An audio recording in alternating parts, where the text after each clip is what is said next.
Kalian dinner bareng sama Chris Martin? Iya. Makannya apa itu, bro? Orang-orang tahu mereka datangnya Selasa kan, konsernya Rabu. Padahal dari Senin mereka udah datang. Jadi Coldplay itu datang buat ketemu LDR, bro. Udah punya pacar? Belum nikah kan tapi kan? Oh masih bisa itu. Nanti vokalis Sogi Bornea. Ada agenda khusus ya? Pokoknya tolong abis ini di-spill nomornya, jangan jangan nggak dibalas saya WA. Awas Anda.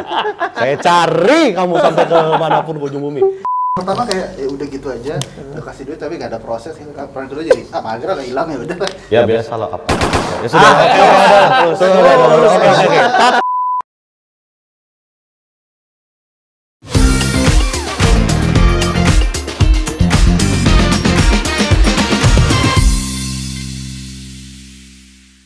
Kita semua mau ngucapin dulu untuk Audela, congrats dulu atas AMI Award yang didapatkan, guys. Kemarin Audela menang AMI Awards lagu apa tuh? Tertawan Hati ya. Nah, di balik Audela itu ada 3 laki-laki yang sangat, luar biasa. Kita sambut nih LDR everybody. Kayak gitu. Applause one more time. Sedap. LDR nih apa sih LDR tuh? Bukan long distance relationship. LDR itu sebenarnya simpelnya singkatan nama kita bertiga karena waktu itu bingung mau cari nama apaan ya, terus ya udah bikin LDR deh, biar orang cepet nangkepnya karena LDR itu kan banyak long distance apalah gitu kan. Nah, jadi El Sandro, gua, Dewangga sama Reki sebenarnya gitu. Cuma karena di 2021 kita menjadikan itu sebuah PT, kan nggak mungkin, kan aneh aja PT El Sandro Dewangga Reki kan. Jadi kita ganti jadi PT Lihat Dengar Rasakan. Gitu Lihat Dengar Rasakan. Itu inspirasinya tuh bikin Lihat Dengar Rasakan tuh dari mana itu? Sebenarnya dari istrinya David. Anak senja ya kalian ya, kalau dari potongannya ini kan. Anak skin. Enggak, sebenarnya nggak sengaja bini gua yang jadi justru pas kita lagi tanda tangan untuk peresmian PT itu, gue kan dikasih tahu bini gue kan namanya Lihat Dengar Rasakan aja, oh bagus tuh gitu kan. Gue nggak sadar jujur kalau itu LDR disingkat juga gitu. Nah pas saya tangan gue, ternyata disingkat LDR, langsung bini gue bilang, lah memang makanya gitu. Ya udah gitu. Bini gue yang bikin sih Lihat Dengar Rasakan. Kebetulan bini gue penulis juga. Sorry, sudah menikah ya? Sudah. Jadi teman-teman di rumah sudah menikah. Jangan berharap apapun. Ya sudah, oke. Nih. Buat cowok-cowok di luar sana sorry ya. Marketnya emang cowok dia. Ini ngeri ya, jadi bukan ya, potongan sampean nih, sudahlah itu. Ini apa tuh namanya, kalau misalnya, nah gini, kan gue orang awam nih, mungkin kalau misalnya kayak ini bapak satu ini kan. Gue juga orang awam. Jadi kalau gue orang awam, gue nih nggak ngerti produser ini sebenarnya kerjanya apa sih. Jujur ya. Kalau kita lihat artis, misalnya contoh kayak Audela ya kan, menang Emmy Awards, udah yang kita tahu artisnya aja. Sebenarnya produser ini ngapain ya gitu. Itu lagu kalian yang bikin kah, atau apakah nggak, kalian bisa dijelaskan teknisnya kalian bertiga nih apa sih gitu loh. Coba Reki. Coba mungkin ya, produser itu kalau secara deskripsinya sih sebenarnya dia yang apa ya, seperti membantu si artis untuk menemukan visi bentuk lagunya itu mau seperti apa arahnya dalam bentuk apapun, termasuk dari proses penulisan lagu, proses musiknya, bahkan mungkin kalau di luar di Hollywood sana kan looks-nya dan segala macam itu si artis seringkali bekerja sama dengan produser untuk menciptakan sebuah produk gitu. Dalam hal ini ya bentuknya karya ya, sebuah lagu gitu. Jadi bahkan sampai sebenarnya produser juga kadang membantu artis untuk kayak planning budgetingnya dia sehingga outputnya itu sesuai dengan ekspektasinya gitu seringkali. Karena kan kadang artis itu punya karya, ada beberapa artis yang udah punya lagu tapi bingung harus dipoles seperti apa. Nah kadang butuh partner yang namanya produser untuk menciptakan visi visualnya tadi jadi bentuk sebuah lagu gitu. Dia ada di sampingnya artis itu terus lah. Gitu. Sebenarnya kesulitannya kalau di Indonesia tuh, gue bilang di Indonesia karena kita belum pernah berkarir di luar negeri ya. Maksudnya di Hollywood sana, gue pernah baca, gue kan ngikutin banget manajernya Justin Bieber ya. Maksudnya Scotty Brown itu gimana bawa si Justin Biebernya. Dan dia pernah bilang satu kalimat yang dia bilang gini, produser, manajer itu sama ratanya dengan si artis sebenarnya. Tapi di Indonesia itu manajer ataupun produser itu dianggap menjadi orang yang ketika si artis sudah gede, mereka anggap produser manajer itu di bawahnya mereka. Jadi kayak kasarnya itu kacung gitu. Padahal sebenarnya di awal kan si artis tidak akan jadi apa-apa tanpa orang belakang ini. Dan sebenarnya itu mental seperti itu harusnya ada terus sampai kapanpun, karena si produser atau manajer ini adalah sebenarnya teman berkaryanya. Jadi makanya di luar negeri sih itu tidak ada yang namanya lu ini manajer gua, padahal kalau di Indonesia itu CP sebenarnya, kontak person. Iya kan gitu. Nah, sebenarnya itu menurut gua produser tuh pentingnya, kalau dibilang penting sangat penting sih. Karena kan artis kan mereka cuma tahu nyanyi kadang. Iya, betul. Itu mereka nggak tahu aduh aku abisnya harus ngapain, terus gimana supaya pemilihan lirik ini supaya jadi didengar netizen banget, relate gimana, kayak gitu sebenarnya. Berarti memang secara itunya rekan berarti ya? Sebenarnya secara levelnya mereka serekan kan, produser sama... Ya partner itu tadi, berandingan. Bukan artisnya di atas. Nah, berarti produser sama manajer tuh bedanya apa? Nah gini, sorry, kalau misalnya kita nih adopsi mau manggil artis kan biasanya kan kontak manajer tuh kan ada tuh. Kalau tadi dengan penjelasannya kan mirip, jadi kita nih bingung. Jadi sebenarnya kalau menurut ya tadi kembali lagi orang awam ya, bedanya produser sama manajer tuh kalau jadi apa gitu? Produser ya seperti namanya, dia produce, dia membuat sesuatu kan. Kalau manager ya manage aja. Setelah sebuah karya itu jadi. Bisa orang yang sama bisa jadi. Contoh kalau di LDR ya sebenarnya David juga double portion juga kadang untuk beberapa artis kita dia juga manage juga gitu. Artinya manage karya yang sudah ada, gimana lebih bisa expand lagi di market gitu. Bahkan produser sebenarnya kalau di Amerika sana nggak semuanya tuh bisa main musik. Ada beberapa produser yang bukan dia yang ngerjain musiknya, tapi dia benar-benar tahu, paham bener. Oh ini itu bisa dijual dalam tanda kutip. Industrinya dia kenal ya? Seperti itu. Banyak lah produsernya One Direction misalnya, yang jadi juri apa? The Voice. Simon. Itu juga bukan musisi yang gimana gitu, tapi dia tahu lagu ini, cocok kalau yang ngerjain musiknya ini. Dan pasti laku nih. Dan pasti laku gitu. Nah, itu produser yang luar biasa. Kalau kira-kira kalau Aldi Taher siapa ya produsernya? Nah, itu dia sendiri kali ya, semua diambil sama dia. Enggak, orang gila mana yang mengizinkan dia untuk konser ini. Udah. Tapi dia pinter loh menurut gua. Kenapa tuh? Kenapa? Ini pandangan produser nih, Aldi Taher gimana? Mas Aldi Taher, tolong dengarkan ini. Dia tuh tahu segmennya dia. Maksudnya dia pernah dia kan artis lama lah ya. Menurut gua ya, ini menurut pandangan pribadi gua, bisa salah bisa bener. Dia tuh artis lama dan dia tahu industri yang bener kayak gimana. Artinya gini, dulu dia pernah di fase yang benar-benar sangat serius di industri kan. Benar-benar dia main film atau apa gitu. Nah, ketika dia ngilang nih, kita udah nggak kedengar namanya lagi, terus tiba-tiba dia muncul lagi dengan karakter dia yang begitu baru. Menurut gue tuh jenius sih, karena dia bisa tarik market yang di luar fansnya dia yang dulu.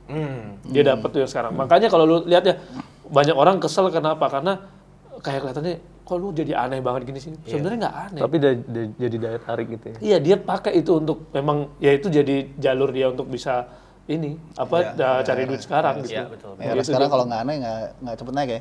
Memang istilah nggak ada bad marketing itu benar ya? Iya. Semuanya emang menurut gue dia jenius aja sih. Dan kalau nggak salah nih, yang naikin misalnya Aldi Taher lagi itu Ucup Pop itu apa? Iya. Pesta Pora. Pesta Pora. Gitu.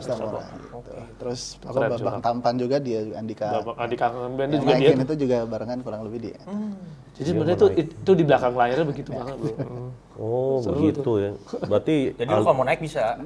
Oh Aldi Taher jenius ya. Oke. Jadi oke Aldi Taher sip lah. Maksudnya kalau bisa kita bicara jadi produser, maksudnya dulu kalian ini lulusan apa gitu loh. Jadi kan mungkin dulunya bekas apa sampai bisa jadi produser. Karena produser kan kalau tadi yang seperti kalian ngomong kan ya banyak kemampuan yang apa ya? Ya sekarang kan lu harus bisa manage ini, manage itu juga, harus bisa ya bagusnya dia bisa bikin lagu, bisa ngarahin artis mana. Nah backgroundnya kalian ini apa dulu? Mungkin dari, ulang namanya tadi siapa? David, Dewangga juga. Kok D semua nih? Gimana tuh dia? Udah L. Panggil aja L. Dewangga, Reki. Oh Reki, oke. Pas ya LDR. Oh iya. Kok pas ya ini ya? Oke. Dari L dulu nih, dari L Rumi ini gimana? Kalau gini. Menang kemarin, menang tinggi. Benar. Oh ya, Jeffrey Nicole. Aduh, badan Anda doang memang. Udah, oke terus. Wulan Guritno menyesal nggak? Oke, terus. Sebenarnya kalau background gue sangat nyambung dengan kerjaan sekarang sih. Gue pariwisata.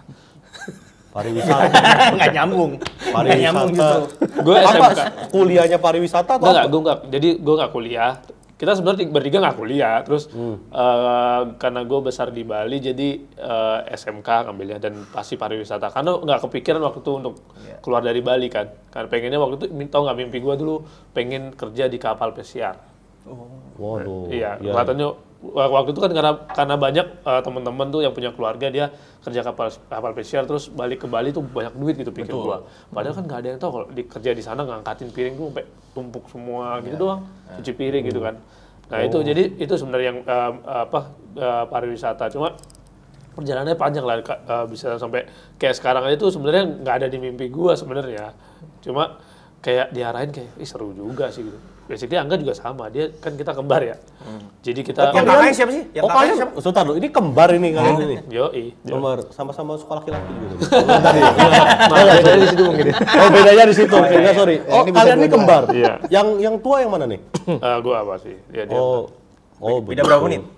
15. 10 atau 15 sih gue lupa. Oh, iya, gitu. Biasa ya. Sebenarnya nggak Nah, sengaja. penonton tolong komen mirip gak ini ya kan? Enggak lah sekarang kita. Udah Oh, enggak. enggak, tapi kok berarti Mas yang LD ini anu juga sama pariwisata juga berarti ya? Iya, jadi satu kelas lah, iya. dari kecil Cuman satu kelas. memang kita kan tadi bilang nggak kuliah.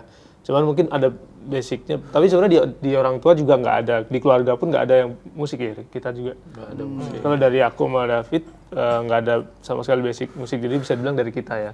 Cuman kita SMA itu suka band-bandan, ngeband gitu. Terus lulus SMA kita singkat cerita kita kerja. Jadi waiter kita. Jadi nggak ada hubungan sama musik. Jadi di waiter, jadi admin gudang juga. Jadi nguli juga, sales bangunan juga pernah. Ya. Jadi semua kita pernah lewatin terus sampai akhirnya kita coba untuk dunia musik ya. Kita singkat cerita kita main YouTube. Waktu itu awal kita cover, berawal dari cover. Dari situ sih mulai punya kenalan musisi. Terus akhirnya coba bikin lagu, bikin musik gitu. Oh, kalau Mas R nih, Romi Rafael nih, Reki Rafael. Apa nih mungkin? Kalau gue sih sebenarnya basicnya emang anak orang kaya. Semua ini harus kita Tolong diminum dulu ini. Ya, oke, terus. Motor aja hilang 2 kali.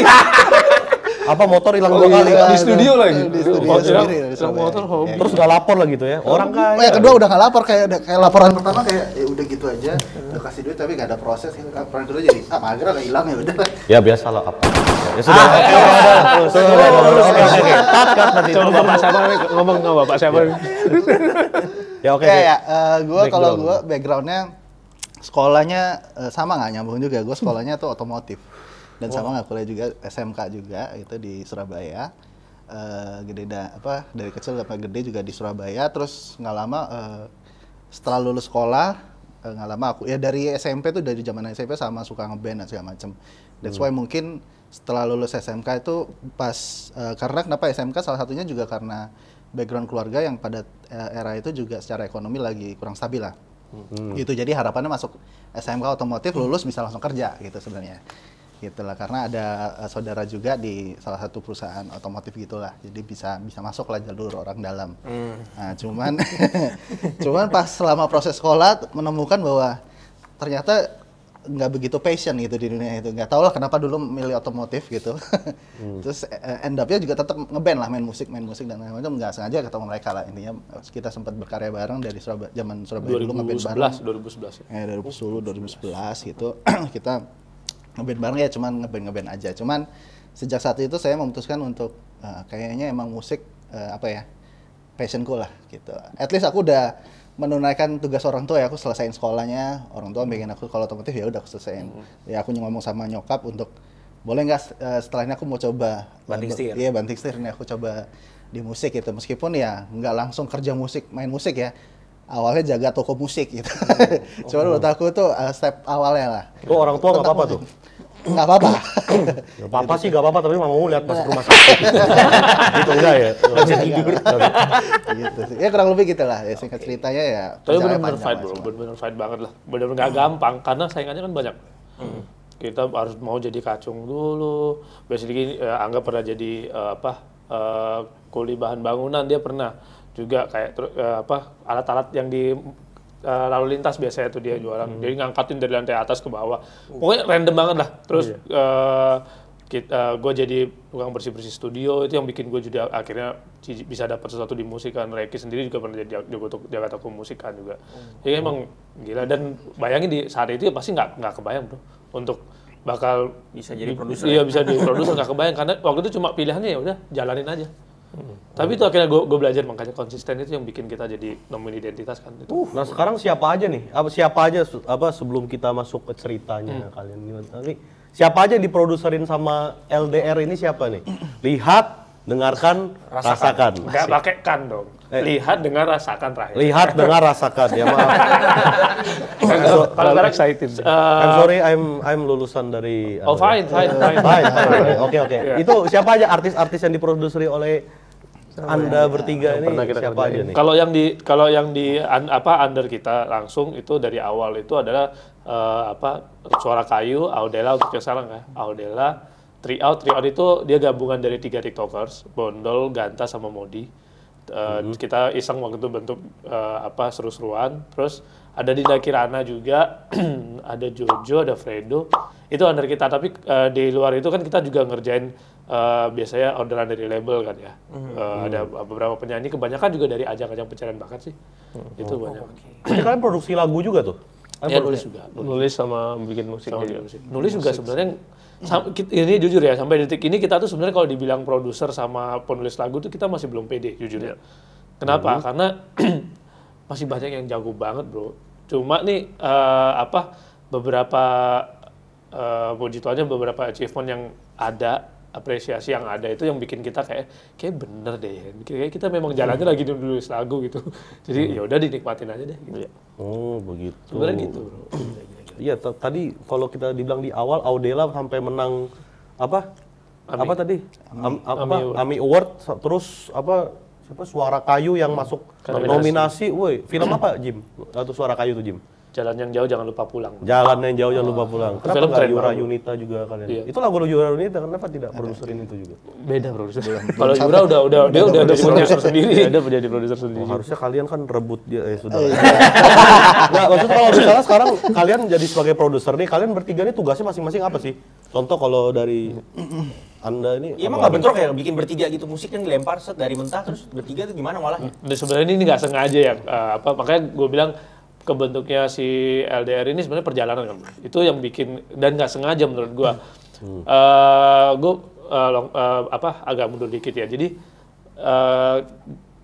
gue pribadi deh, tapi gue yakin kita bertiga juga sama. Gue pribadi itu selalu memastikan setiap tutup tahun, ini udah masuk Desember nih, gue selalu ngeliat diri gue di setahun terakhir, dan gue selalu pastikan sebelum menuju akhir tahun, gue harus menutup tahun dengan kemenangan.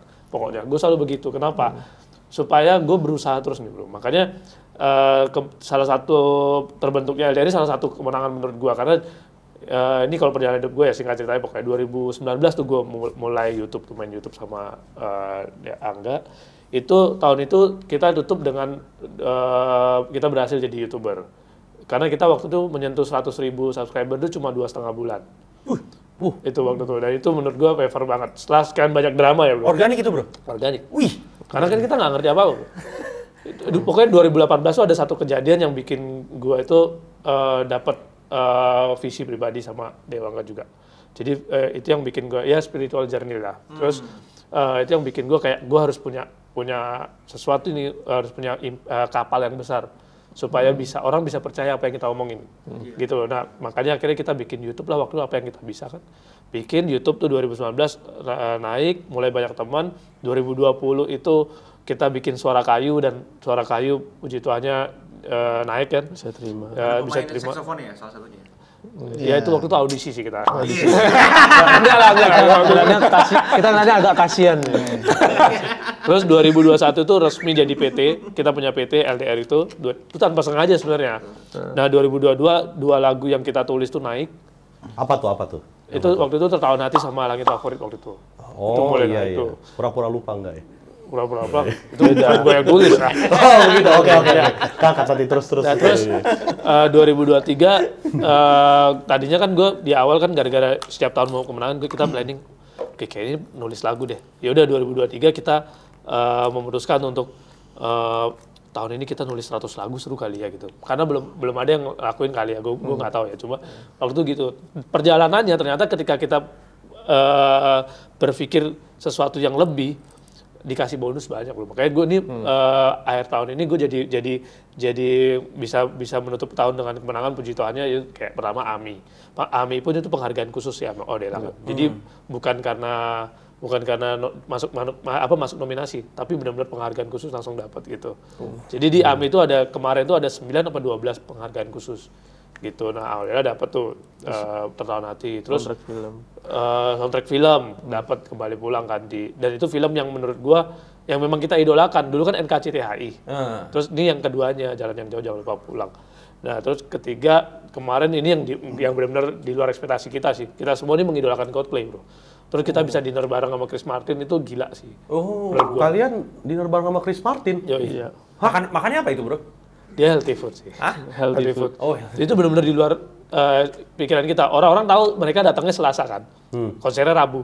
Padahal dari Senin mereka udah datang. Terus kita memang disuruh senyap untuk kita bisa dinner bareng. Dan gilanya lagi cuma di antara waktu itu 20 orang doang yang dapat kesempatan dinner bareng, cuma gua doang yang dapat selfie. Habis itu dia nggak mau lagi. Bertiga tuh selfie sama Chris? Enggak, kita baru rame-rame tapi gue sendiri. Emang gue naik kata. Nah, kalian lihat kan siapa yang mendominasi. Oke. Itu. Wih, berarti memang luar biasa. Tepuk tangan dulu ini, gila. Banyak tuh. Tapi belum dijawab tadi. Nah, makanya tadi itu dari situ Chris Martin, bukan yang tadi. Aduh, belum beres. Dari situ akhirnya sebenarnya itu yang gue bilang kemenangan tadi kan, gue bilang, nah kembali ke LDR itu nggak sengaja dan termasuk juga sistem kerjanya. LDR tuh nggak sengaja juga sebenarnya, karena gue tipikal orang yang lebih vokal, makanya tadi ngomong mulu ya. Iya, betul. Ya, gue lebih vokal dan mereka berdua ini lebih sebenarnya di belakang layar banget. Nah jadi biasanya gue yang akan istilahnya tuh kayak buka pintu, terus gue ngobrol sampai dengerin lagunya deal atau gimana kalau waktu belum nulis lagu.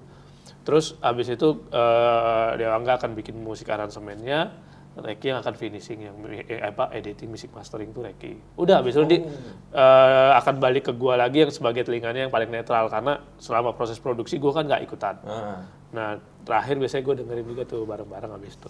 Jadi ya, intinya gua sama Reki lebih banyak sisi kreatif dalam studionya gitu. Masuk lagu nanti juga si David ikut gitu. Berarti kalau ketemu klien lebih sih. Ya, soalnya kalau udah deal ya baru aku ikut. Kalau cuma ngomong doang mager. Kalau belum Mahal ada bosnya. masih sibuk nih, bro, masih sibuk. seru tapi seru. Wih, luar biasa ya. Nah, Saling ini backup.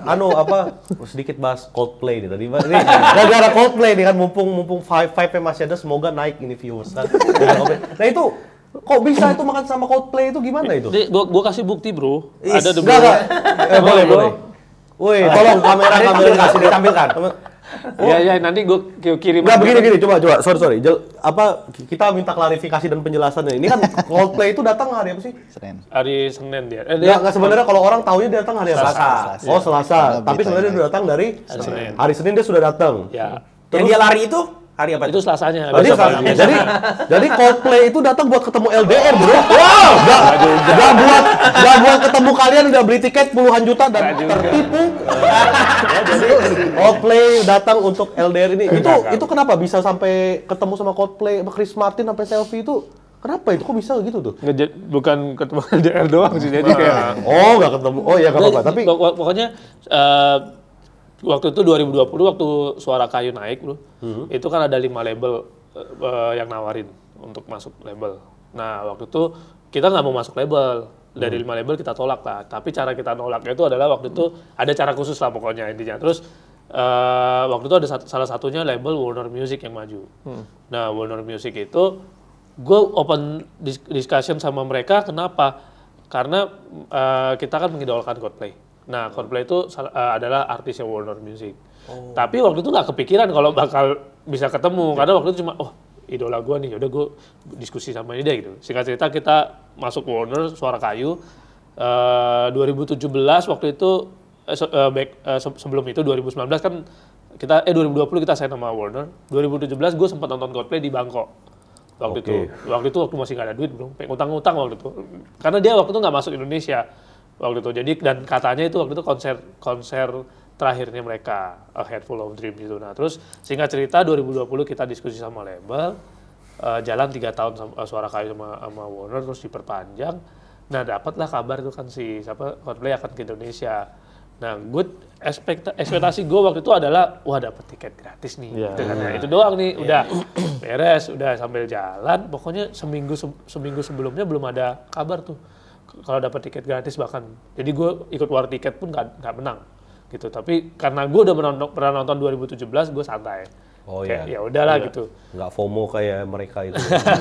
Oke. Nah, terus 2000 seminggu sebelum acara tiba-tiba dari pihak label WhatsApp tuh, Fit, Suara Kayu dapat kesempatan ini ya dinner bareng sama dapat tiket Coldplay dulu awalnya, dapat tiket Coldplay ya gitu. Dapatnya keren banget lagi bro, enak banget, bener-bener privilege banget lah gue rasa. Terus dikabarin habis tuh 3 hari sebelum konser, 4 hari sebelum. Besok siapin waktu ya bener-bener H-1-nya. Besok siapin waktu ya malam jam 7, pertama nggak dikasih tahu tempatnya di mana. Pokoknya setengah jam sebelum ketemu baru dikasih tahu. Itu ternyata di daerah salah satu restoran di Senayan lah. Itu restoran udah dari pagi dikosongin. Bener-bener dikosongin di tengah lapangan golf lah. Dibuka semua jendela karena dia kan mereka sehat banget si Coldplay. Nah, dari situ akhirnya kita makan bareng dan semuanya gitu dari situ dari itu. Nah di hari kedua kayak best friend bro, 3 hari ketemu berturut-turut. Jadi hari kedua itu ada studio session di salah satu studio di Kelapa Gading. Jadi sama beberapa artis Warner. Artis Warner. Jadi yang ada di sana cuma artis Warner tapi nggak semua juga. Iya. Dipilih juga. Nah hari ketiga pas konser, habis konser ada after party-nya kita bareng-bareng juga sama si Chris Martin-nya juga. Dan mereka baik banget sih bro. Benar itu yang bikin gue kayak emang nggak salah gue ngidolain lo gitu. Sebesar nama besar kayak mereka maksudnya humble gitu ya. Gila banget sumpah. Itu maksudnya udah nggak masuk akal lah. Dia tuh superstar, tapi orang dia nggak mau dianggap superstar. Makanya nggak boleh foto-foto, dia nggak mau kalau selfie nggak mau. Nah pas hokinya gue aja tuh. Pas abis dia ngobrol sama kita di meja itu, dia mau pindah ke meja lain tau. Nah ada si Audela yang bilang, Chris, can we take a selfie gitu. Take a picture gitu. Terus habis itu, let's go. Tapi rame-rame kan. Iya. Kan lagi mau siap-siap foto bareng-bareng. Gua lah yang nekat langsung gua ambil kamera, cepet selfie. Gue mainin gini aja kan ke si Chris. Dan itu gue lupa pakai flash kan bro. Kan gelap. Kan naik mode. Lama kalau naik mode tuh kan. Iya. Dia nungguin bro. Dia gini. Dia diam senyum gitu, habis selesai baru dia ngomong just one ya, I need to strolling around, dia bilang gitu. Udah habis itu sampai yang artis-artis besar yang lain aja minta foto dia nggak mau. Makanya gue bilang ini bersyukur banget sih gue sumpah. Tuh ada di studio gue tuh foto gue print tuh. Chris Martin ya luar biasa loh Chris Martin. Semua orang mau Kalau orang nggak tahu Chris Martin, ini pasangan gaynya David ini. Iya kan berdua. Gue bodo amat. Jadi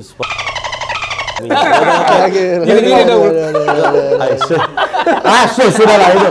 Jadi ya itu berarti memang pencapaian luar biasa ya. Memang sampai Coldplay aja fotonya nggak sama presiden pun enggak, Cuk. Fotonya sama mereka ini loh. Tapi sorry gue potong ya. Itu kesimpulannya. Maksudnya gini, semua yang terjadi itu menurut gue karena kita konsisten. Karena gue sama Dewa Angga sama Rek itu dari dulu kalau orang tanya nih, kita belum besar ya, tapi kadang kalau ditanya gimana sih bang bisa gini atau gimana, gue bilang gue cuma cukup konsisten karena nggak semua orang bisa konsisten kan. YouTube gue tuh naik karena gue tiap hari upload. Dan kita syuting sekali waktu itu sekali syuting itu 16 lagu langsung sampai dia kayak orang ngobat, bener-bener kayak belajar lagu itu udah nggak bisa dia. Jadi makanya upload tiap hari. Waktu itu di 2019 itu mau menyentuh 100.000 itu susah banget. Nah kita cuma 2,5 bulan bisa 100.000 tuh. Nah Suara Kayu, kenapa kita menurut gua waktu itu kita berhasil. Suara Kayu kan termasuk baru sebenarnya di 2020. Nah waktu itu kita rilis 2 minggu sekali bro. Which is nggak mungkin orang rilis lagu 2 minggu sekali. Karena biasanya orang 2 bulan sekali itu paling cepat. Kita 2 minggu sekali kita nekat. Karena waktu itu gue pikir gimana caranya orang bisa tahu ada duo baru nih. Udah harus sering rilis 2 minggu sekali, kena akhirnya. Semua yang kita lakuin itu sebenarnya konsisten. Itu yang akhirnya konsistensi itu yang membentuk identitas kan. Gue belajar ini dari maksudnya 2 tahun gue kerja sama Franky Kuncoro. Itu yang ngajarin gue banyak hal lah. Walaupun nggak secara langsung ya, tapi gue jadi belajar banyak gitu. Dan kepegang sampai sekarang. Dia pernah bilang gini, konsistensi itu yang membentuk identitas. Kalau lu tiap hari misalkan lu deh bro, lu tiap hari ke Starbucks, terus dia nanya sama gue, ini sini di mana gitu? Oh di Starbucks pasti. Identitas lu ada anak Starbucks pasti. Iya. Ya kan, karena lu tiap hari konsisten ke situ. Iya.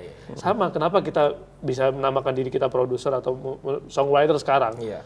Karena kita konsisten dan kita punya angka di situ. Maksudnya punya punya achievement di situ secara angka. Itu sih yang gua belajar itu. Makanya simple, konsisten aja. Konsisten. Luar biasa ya, makanya. Gila. Berarti memang kerja kerasnya kalian ini juga itu super hektik, gila juga ya. Dua minggu sekali keluar lagu. Kalau cover sih semua orang bisa gua rasa. Suara kayu. Jadi dulu suara kayu itu setiap 2 minggu ngeluarin lagu itu berarti dulu. Jadi seminggu di kita awal. workshop, musik dan semuanya, minggu depannya rilis. Pemain saksofonnya ngapain itu ya kira-kira ya? Belum ada. Belum lahir. Oh, belum ada itu. Pianika waktu itu. Masih belajar pianika. Doremi terus dia mainin. Oh, begitu. Soalnya belum Doremi. ya. Oh, begitu. Ya dia bukan suara kayu, dia tukang kayu. Nah, kalau misalnya kita kalau bisa menurut kalian nih, ya industri musik sekarang nih, kalau misalnya kan tadi kan Audela sudah, Suara Kayu sudah, industri musik sekarang nih menurut kalian gimana sih? Maksudnya dengan ya dengan banyak kan lagu-lagu yang menurut kita kan kerasa nggak sih, maksudnya kalau sekarang nih kayak contoh Jebolan Idol sekarang lebih banyak yang terkenal loh dengan lagu-lagunya yang sebenarnya dengan lagu-lagu cengengnya itu kan dia ya ternyata itu menarik banyak orang gitu loh. Menurut kalian gimana sih industri musik sekarang nih? Dan maksudnya kalian kira-kira mau ambil peran apa tuh ke depannya tuh kalau misalnya Kalau menurutku sih, menurutku pribadi, kalau bagi aku sih seru aja ya. Orang bilang, lagunya ballad-ballad semua nih yang sekarang lagi naik dan sebagainya. Justru bagi kita adalah tantangan buat kita karena gimana caranya orang berpikir itu terus kita buat beda gitu. Tapi dengan misalnya let's say ballad, lagu ballad kan gitu-gitu aja, piano, orkestra dan sebagainya gitu. Gimana caranya kita buat beda supaya orang notice, misalnya kita buat untuk Audela, Audela tuh ballad tapi begini nih. Bikin ciri khas ya? Iya, misalnya produsernya LDR, LDR kalau buat lagu ballad ternyata bedanya kayak begini gitu. Ya, jadi seperti itu sih kalau dari sisi kreatifnya gitu. mungkin dari Mas Reki. Aku lihat sih sejak zaman era digital, semuanya tuh even YouTube mau Spotify dan segala macam itu kita istilahnya lebih konsumtif lah, dan lebih variannya lebih pengennya harus ada yang baru nih setiap, lebih rutinitasnya lebih cepat lah dibanding zaman era dulu. Ya let's say aku awal bermusik, suka musik kan kita mesti beli CD, mesti nabung dulu, mesti beli CD. Aku dengerin itu bisa setahun, bisa 2 tahun, lagunya lebih long last lah. Kalau zaman sekarang itu lebih hampir setiap minggu ada lagu baru pasti.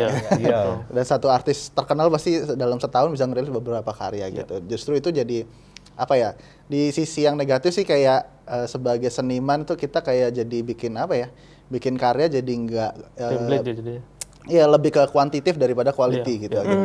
Nah, tapi gimana caranya kita sebagai produser bisa tetap balance gitu. Kita ngerilis sebuah karya yang tetap bisa ngejual, maksudnya bisa ramah di telinga orang tapi juga fresh, sesuatu yang fresh. Ya, contohnya kalau yang terakhir kita iseng bikin Three Out gitu ya. Three Out ini kan sebenarnya backgroundnya mereka bukan musisi even, cuman ya beberapa suka nyanyi aja dan emang suaranya bisa nyanyi gitu. Gitu. Dan akhirnya bikin Three Out dengan nggak sengaja juga David ngobrol sama mereka dan akhirnya kita bikin project itu juga kita sebenarnya remake lah dalam tanda kutip project pop di era yang ini karena mereka basically mereka komedian gitu. Gitu. Mereka bikin sketch di di sosial media lah, mereka terkenal di TikTok dan segala macam gitu. Nah itu juga buat kita sesuatu yang fresh karena sepertinya beberapa tahun terakhir juga nggak ada yang rilis something kayak gitu. Jadi that's why baru 2 lagu ya. Cuman sampai Desember panggungannya lumayan. Sampai kita bingung mau nyanyi lagu apa, lagunya berdua. gitu. Jadi ya itu. Jadi sebenarnya ya termasuk Suara Kayu juga menurut aku karena kita ngelihat waktu itu sebenarnya sebelum kita bentuk LDR kan baru resmi itu 2021. Sebelumnya kan kita kerja sendiri aja. Angga sama David bikin YouTube, aku produce musik sendiri aja atas nama aku sendiri gitu. Pas banyak kesempatan pengen bikin project, cuman karena waktu dan segala macam nggak sempet kejadian. Akhirnya karena pandemi pada saat itu, yang nggak mau semua project cancel, nganggur. Ya lu bikin yuk gitu. Akhirnya salah satunya bikin Suara Kayu itu dan menurut aku juga sesuatu yang fresh karena aku udah lama nggak lihat waktu itu kan Ingrid penyanyi cewek duo, satu cowok akustikan pakai gitar akustik, satu pakai ukulele. Buat aku secara visual aja itu sesuatu yang fresh. Nggak ada yang bawain lah saat itu gitu. Jadi ya itulah itu yang kadang ya formula yang kita berusaha lakukan lah di tengah proses industri musik sekarang gitu. Gimana caranya kita nggak template terus dan kita sebagai seniman juga egonya dikasih makan lah gitu. Kadang kalau bikin orderan musik yang sesuai ini trennya lagi gini tuh sometimes aku juga kadang suka bosan ngerjainnya. Sebenarnya ini keuntungannya untuk produser sih, bro. Kalau di era sekarang musik yang makin bersaing, terutama yang lo bilang dari jeblan idol kan.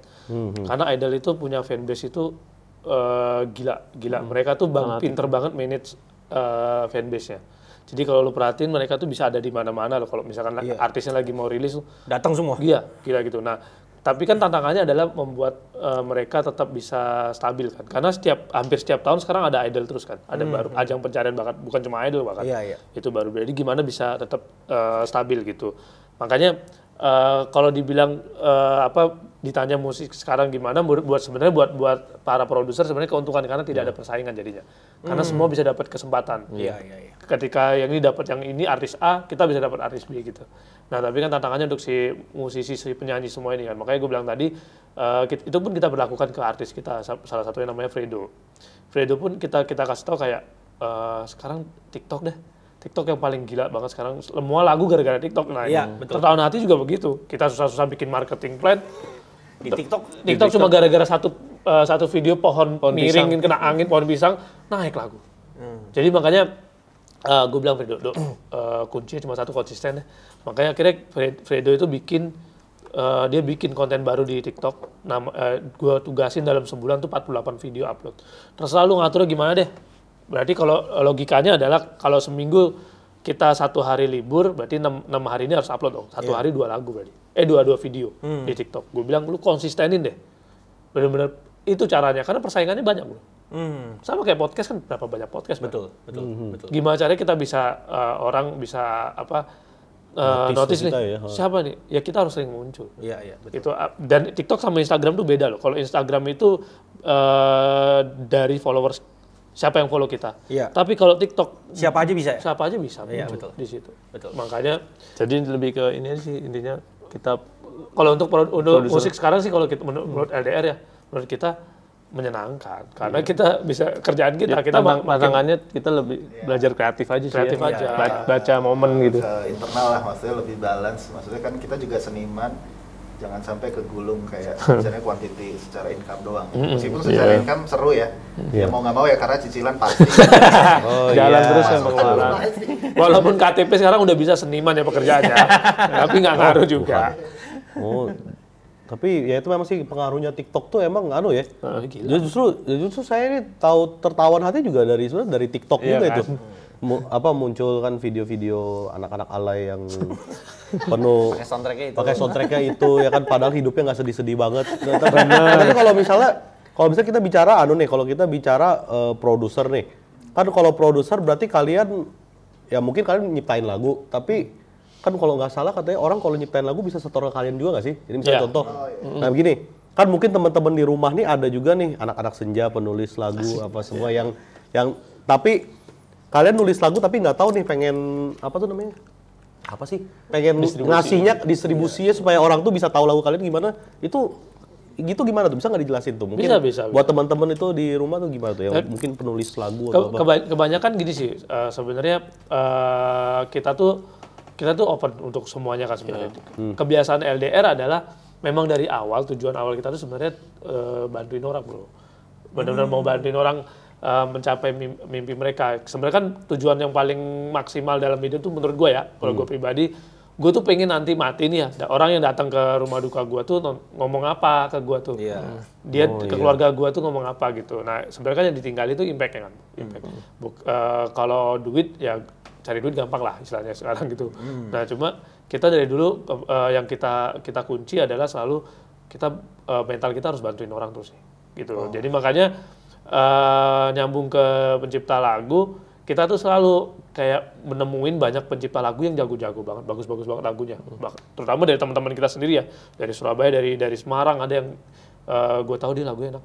Nah, gue ngerasa gini, kita diizinin Tuhan itu untuk punya koneksi ke penyanyi-penyanyi, pasti itu salah satu tujuannya itu. Kita bisa bantu. Bantu juga orang-orang yang ini ya. Karena mereka butuh lagu. Si penyanyi ini butuh lagu banget. Nggak semua orang bisa nulis lagu kan. Betul. Nah, mungkin gara-gara kita berpikir ngebantuin itu, kita jadi dikasih sama Tuhan tuh kayak, yaudah iseng deh kasih bisa nulis lagu juga deh supaya ngerti lagu yang bagus tuh kayak gimana untuk dan cocok yang mana. Akhirnya dari situ kita terima tuh banyak yang lu kirim aja lagunya nanti kita dengerin kan bagus-bagus banget. Apalagi yang sorry to say di luar Jakarta ya. Gue demen banget daerah Jogja tuh lagu-lagunya kayak menurut kita kalau kita yang bikin tuh kayak cringe deh gitu. Tapi begitu kita yang dengerin dari mereka tuh kayak gila nih bagus banget, enak banget gitu. Makanya dari situ akhirnya belajar dan temen koneksi pencipta lagu banyak gara-gara itu juga. Kita open untuk belajar untuk bantu juga. Kalau kalian ngefilter lagu dari dari yang masuk nih dari mentah ini kalian filternya tuh bagaimana tuh? Biasanya nggak ditolak. Jadi biasanya kita bantu ya, Bang. Sebenarnya malah kita workshop bareng. Tapi sebenarnya kalau ngomongin persyaratannya kayak gimana kita juga enggak sih, karena kita dengerin enak atau nggak enak pun kita tetap akan workshop sesuai yang kira-kira yang kita tahu aja seperti apa, kita bantu untuk workshop bareng malah justru. Gitu. Kalau misalnya ada nggak pernah terima lagu tuh anjing sampah apa ini? Pernah nggak? Kira tuh anjing ini mungkin kita nggak ngomong. Nggak maksudnya kalian abis terima tuh gimana tuh? Sebenarnya belum nggak ada. Ini buat usir hewan. Karena gini, ini lucu sih, maksudnya. Karena bagi kita tuh apa yang keluar dari ide seseorang tuh kita selalu menghargai karena itu sebuah karya, jelek ataupun buruk itu sebuah karya dan kita berusaha untuk cari gimana cara biar ini bagus lah gitu. Oke. Gitu. Iya gitu. Sekarang ya kalau lu denger banyak lagu-lagu yang menurut kita aneh ya, bukan jelek ya. Iya. Aneh bisa naik lu. Bisa ya benar. Makanya kan jadi menurut gue sebenarnya soal apa ya timing juga sih. Kan gue nggak tahu seberapa konsistennya nih orang nulis lagu atau si penyanyi bikin karya ya. Menurut gue itu yang membuat mereka ini waktunya gitu. Karena kan orang yang konsisten itu yang bakal menang gitu menurut gue. Betul. Makanya sebenarnya kita tidak ada menolak. Belum cocok aja. Bahasa sopannya ya. Itu halus ya. Bahasa halus aja ini sebenarnya bro. Lebih berusaha belajar, sama-sama belajar menghargai kan ya. Sama belajar mengkoreksi bareng lah. Gitu. Tapi pernah nggak sudah kalian dapat lagu nih menurut kalian ini kurang banget gitu. Terus kalian workshopin nggak berhasil juga. Terus ngomong apa kira ke penciptanya tuh? Nah mungkin lebih ke ini sih. Kalau misalnya ada yang punya lagu, terus pengen workshop bareng kita bantu atau apa. Nah, sisi penciptanya jangan egois aja gitu. Maksudnya kadang kan ada sisi yang gue nggak mau diapa-apain. Ya kita susah kayak gitu. Tergantung role-nya sih dari awal deal istilahnya hire kita atau kerja sama kita ini sebagai apa. Karena kan ruang lingkupnya juga kita kan profesional lah. Maksudnya, kita benar-benar bisa, bongkar boleh deh, bongkar sebongkar-bongkarnya gitu. Bahkan kayak misalnya yang memang dari nol kayak Audela atau Suara Kayu, even konsep visual dan sama-macam kan kita juga ikutan. Kalian juga bantu konsepin apa semua ya? Live gimana, gimmicknya David kan lebih sering tuh untuk sisi kreatif kita stage dan macam. Nah ya kayak gitulah. Cuman kalau sistemnya order aja, lu punya lagu bikinin dong musiknya, nggak boleh diapain, ya udah kerjanya gitu ya, mau lagu mau sesampah apapun istilahnya ya. Tetap dibantu juga tapi tetap profesional aja gitu. Gimana caranya bisa tetap bagus. Pokoknya dari sisi musiknya, kita musik diproduksi LDR gitu misalnya. Gimana caranya ketika itu muncul tetap LDR bagus lah gitu. Terus lagunya kayak gimana. Kita kan ada situ jadi. Iya. Mungkin tetap ya kecuali ada yang jelek mau nggak mau ya karena lagu buat aku modalnya lagu lah. Kalau harus rilis ya biasanya kita nggak upload aja ke. Tapi pernah tuh ada yang ada tuh orang-orang yang ngasih lagu terus resep gitu ada tuh. Banyak.